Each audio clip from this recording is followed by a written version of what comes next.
This one is not for the faint-hearted, right? But I'm going to dive into it as authentic as I can, and I'm going to use kings, queens, for obvious reasons, okay? Because it's the most punchline in it. Well, here goes. I started speaking about this back in Griffin Court. I also recorded it as well. But yet, there was a lot of laughter with the place beside. Yeah. Do you understand that? Yeah. And also, it scrambled two of the devices that were recording. It all glitched out, it all switched off. One I recorded on here, one I recorded on another device, and this scrambled it. And so did the other. Now I managed to obtain a few because I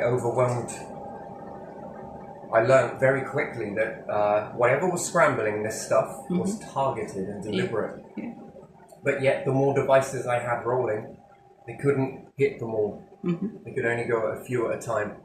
And by the time they got into one, is what I would say, another one, they had to take time to obtain into it, and then I shut out quite a few things. So things went pretty damn bad back then, and then strange things started happening in the world after that. And I think it's because for the first time, true authentic fear came through. Basically, it's a mirror. It's a mirror. So again, people will evolve from this sort of stuff and could also be able to. Personally, I think that they were doing it so that they could get an edge, run forwards with where it was going to go. So I stopped for a bit. And at the same time, I chose to go down some different roads, go into some of this stuff with Jose Silva and different things like that, which I got to be honest, it didn't work. All of that sort of shit really didn't work. For whatever reason. Just remember this, right? You know when we were talking about Darren Brown and psychology and if you want to call it suggestion, hypnosis, misdirection, and showmanship is his part of it. This is without showmanship. You know, the people with this gift or tool, it's a tool like money that you can suggest to certain people, and some people are really highly susceptible to it. And it can be used in the wrong way, but it can also be used in the right way. So it all depends on the intention behind it. So I'm going to repeat this one because it feels like I can almost pick off where I left off. So I haven't seen these videos, but I know they're there. And then I've spent a while trying to get these on different platforms. I say platforms, not social media, not stuff like that, just scattering it about. So, you know, in case it gets corrupted or different things like that. My word, it has been a mission and a half, but man, very interesting. Anyway, so we'll go on to another one, but again, I want to warn you, this is going to trigger. It's not meant to have that effect. It's just another way of looking through Alice's window, or we would say mirror. Depends what type of plant she's touched or eaten, I guess, you know. Depends on that looking glass. And then ask yourself a question, which one's the true reality? The hallucination from touching something? The version of you, if you're under the influence? Which one is the true you? Which one's the true reality? Seeing things that aren't there could be explained away due to a chemical reaction. But the planet is not a chemical reaction that you've just grown accustomed to. You're inside an environment, yes? So everything that you breathe could be triggering a hallucination response.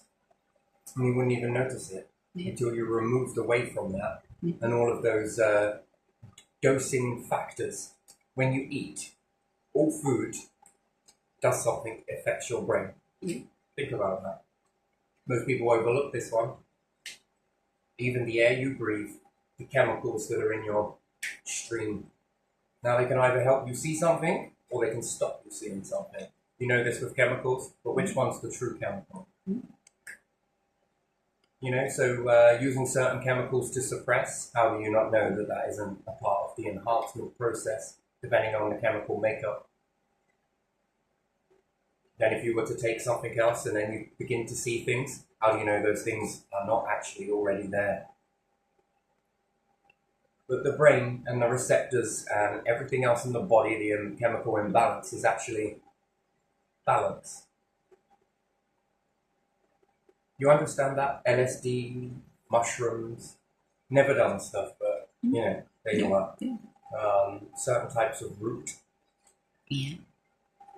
How do you know that what you're experiencing now is dialed back and that you are supposed to see this here, but you can't see it because the environment and everything else that you've grown accustomed to, even the water that you touch naturally, H2O, chemical reaction, the foods that you eat, well, there are no foods outside of this continuum.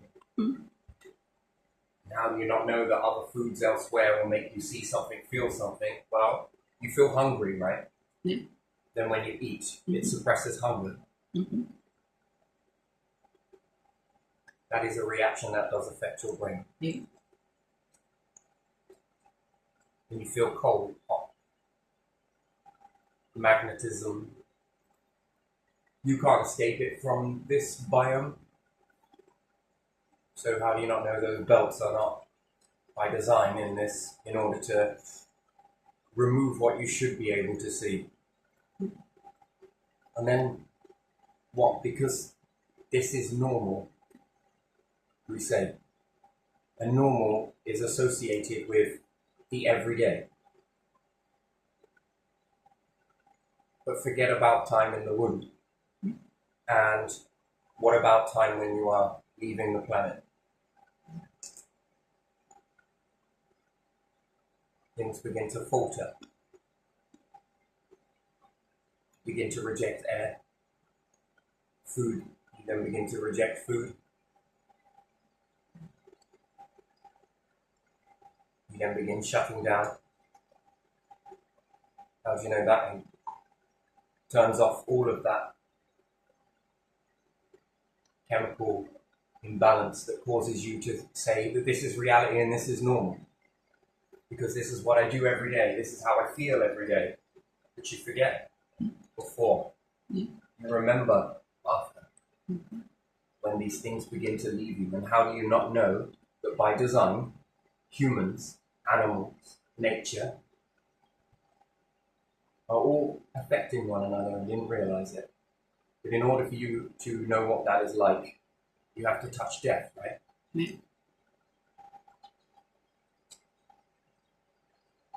So how do you not know that that isn't a normal? That is the real, more real than what you're experiencing now, because of all of these chemical reactions and imbalances inside your body. Do I make that quite clear in a way that is very understandable in that, that it's, you could say from birth, but again, sperm, egg, still within the chemical imbalances. Then you experience the trueness of what reality is about. When all aspects stop giving you the imbalance. And that is what we call death. What does it allow you to see? We know with some certain chemicals, we take calcium. So they say fluoride hits the pineal gland and blocks it off. How do you not know that that hasn't already been done?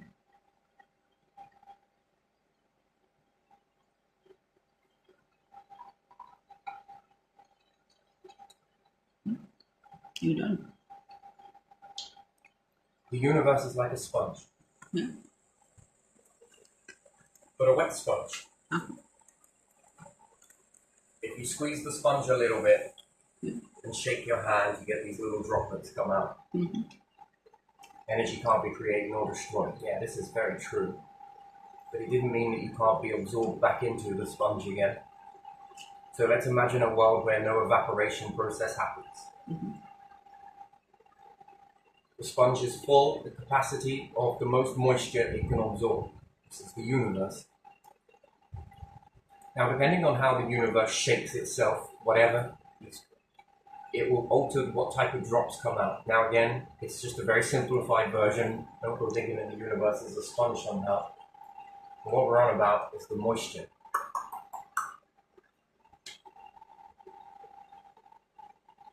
If it doesn't work, it still exists because it absorbs back into the sponge again, but yet goes back into the knowledge of the sorting process of, you would say, oneness. And then it knows how not to do that. It didn't work. It tries a different one, and some of these drops just seem to work pretty well. Yeah. It's like cheap these. The ones that don't work, reabsorbed. Difference is with this sponge, it can do multiple different versions of shaking, and you can until you squeeze most of what out of the sponge that you can get. But the sponge itself still exists. Energy can't be created nor destroyed. Yeah, people love to say that in order to say that they will go on forever and ever and ever, and it doesn't matter whether there's this or that. But then the universal power has not been destroyed, but to destroy the universal power in order to make a vessel is reciprocal. But yet you absorb back into the sponge. And the only way that you can be what you are now is if the universe separates from you as a drop.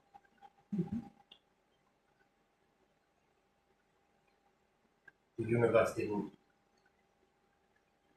get destroyed in that. And then when you're reabsorbed back into the moisture again, it just won't shake in that certain way that creates that particular drop. You go back into the core, you still exist, but you are unaware of your existence. That's the difference. And then the elements that made you into one particular drop can go into some other drops. But it's never going to make your form again. You see, that's the power that is. Energy can't be created nor destroyed, it can only be transformed. Yes. Yes. Stars that are here, if they're all absorbed, doesn't mean that they've been destroyed, they've been transformed.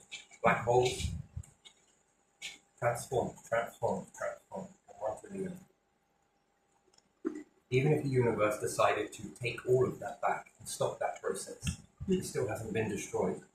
It might use that to go into a different way. Remix it in a completely different way. Does it mean that the black holes and the stars have been destroyed if it doesn't use stars and black holes in the next one, planets? No. Because it's been absorbed back into the sponge again. Just the shaking process is slightly different.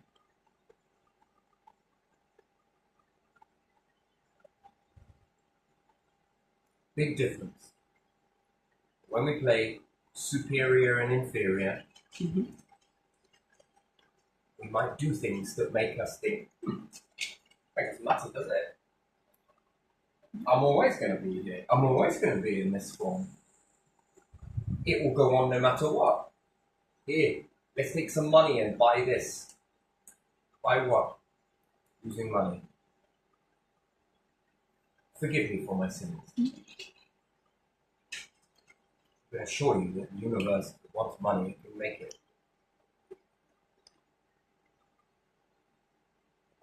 And then what? The process that you've taught how to make money, you don't think the universe now knows how to make money. If it wanted money, But does it want money? No. No, it's after vessels, not the money.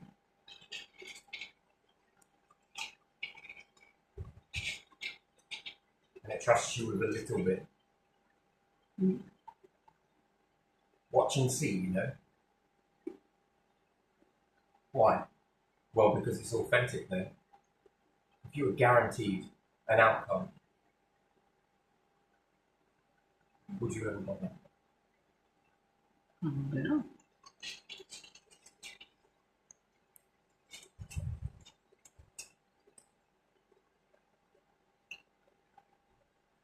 Then how can you be tested?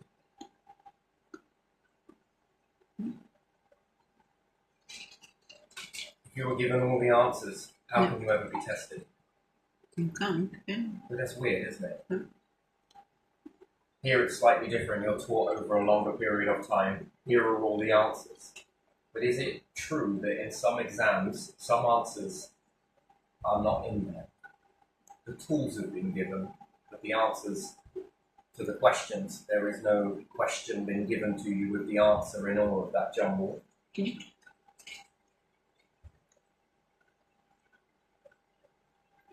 Let's say you have a child. Mm. One child you let go one way, and another child you give all the answers to. All of them. Mm. This child pulls, which went through the fire, if you like, the testing process, the good and the bad. It's not just fire, by the way. Mm. Pulls out 56%. Mm-hmm. But this child with all the answers aces it at 100%. Mm.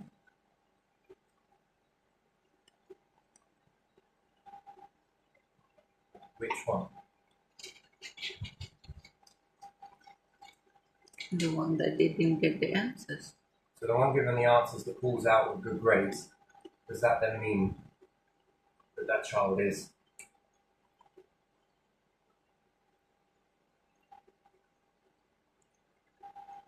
a genius?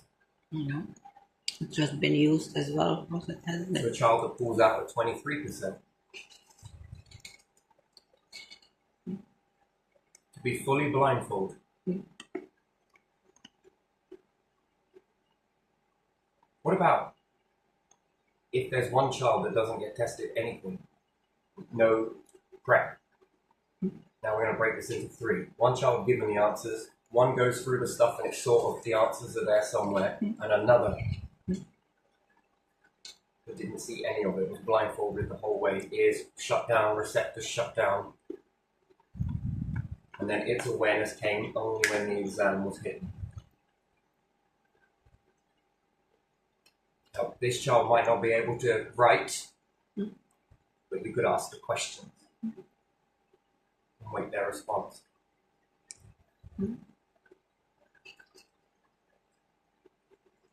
This child even gets even remotely up to 40, 60, 20, or even 10%. How do you work that out? The one that was given all the answers gets 100%. And the one that went through all of this with all the answers in there somewhere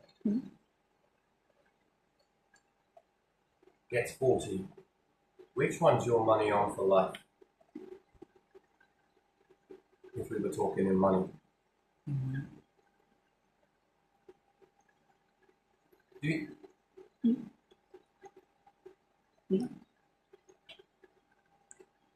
does this child here that was given all the answers, are they clever? No, they memorized well, or they had somewhere paper with all the answers they knew only. But based on a resume, which child gets picked? I know.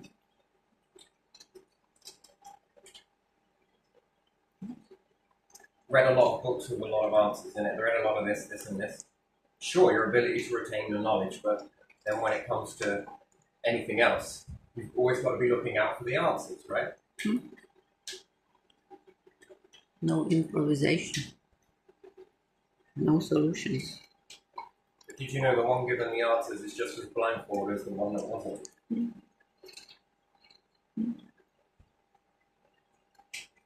And and the one that went through the mix isn't? Well, that then depends on what you need them for.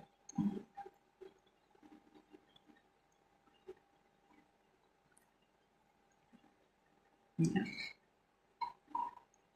Slightly different, but still, given all the answers during, or you go blindfolded like everybody else,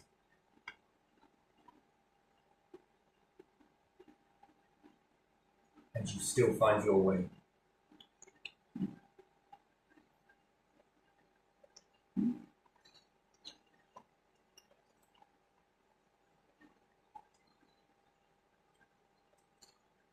Which one would you want if you were the universe? The one who finds the answers themselves. Based on all the clues that are left around. Yeah. It's weird, isn't it? You think that it's very strange, right? Yeah. Because the one can cope with life. The others. Which would you let closer to the power of the universe? Which one would you lower your guard for? If the universe loves to be molded into things, what would it be looking for? And then let's add another one in this. What about one that copies from the other one? Technically stealing, or people would say cheating. Most people in this world will cheat. Steal everything, steal the answers, get there faster, right? This is what you'll see. You'll see this an awful lot. The universe walks with you all. Fantastic. Everything.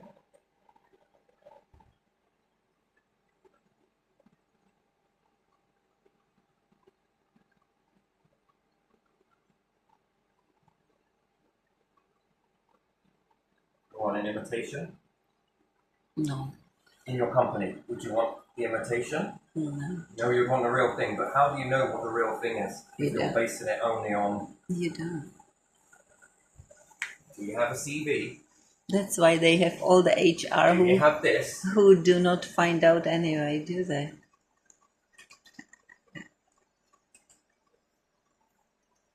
Exactly.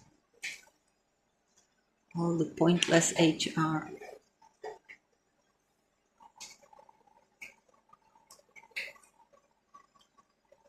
How can you truly tell that people haven't cheated?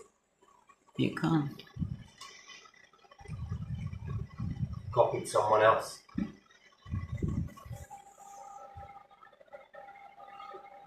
Stole their way to it.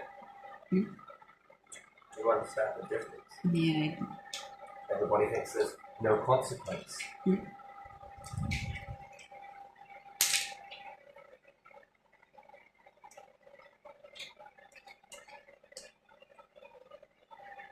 So anyway, we're going to move on to one more, but again, it's just prepping, because the next one's going to be quite,